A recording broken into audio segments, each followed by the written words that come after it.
Hello, in this video I will explain to you the concept of debugging and lists. So debugging is the process of finding out problems inside your code.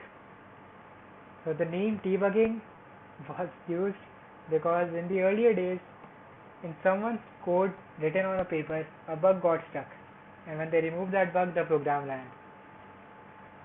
So debugging is the process of finding out problems in your code. Coming to the concept of lists. So lists are basically easier methods of storing values inside your computer. So variables in Python are of 7 types: bool, char, int, float, long, double, and string. Bool is a boolean, either true or false. It can only take two possible values. It only takes 1 byte of space. Char is, you can think of it like a letter in the alphabet.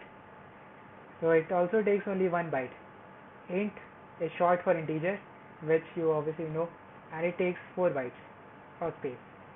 Float is a decimal number and it also takes only 4 bytes.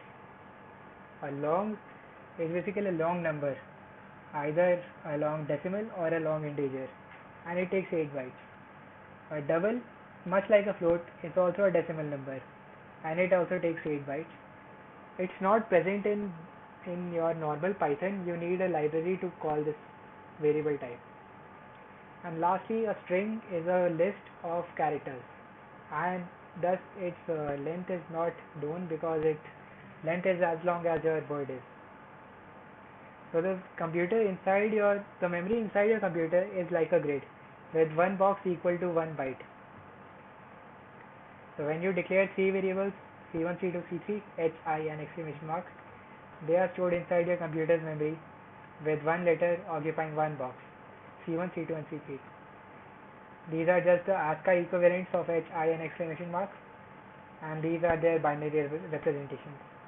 So like I told you before, a character is 1 byte, which means 8 bits, and this number has 8 digits. So does this, and so does this. Now, what if we have three integer numbers, score 1, score 2, score 3? So one variable takes 4 boxes, score 1 in 4 boxes, score 2 in 4 boxes, and score 3 in 4 boxes. So since an integer is 4 bytes means 4 into 8, 32 bits, and this each number is 32 digits long. So what if you wanted to make a list? So you make a list called scores, with scores equal to open square bracket, close square bracket, and then you add elements to that list with scores dot append and the element you want to add. So since we want to add 72, 73 and 33, we write scores dot append 72, scores dot append 73 and scores dot append 33. So your list is stored inside your computer in this way.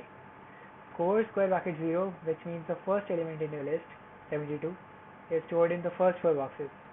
Scores square bracket 1, the second element, is stored in the second 4 boxes.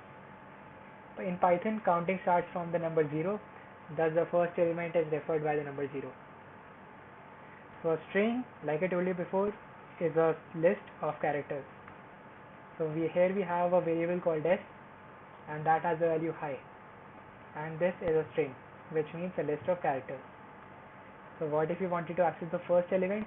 You write the name of the list, square bracket 0, which here is the first letter in high, H, and square bracket 1 will give you the second element, square bracket 2 will give you the third element, and so on.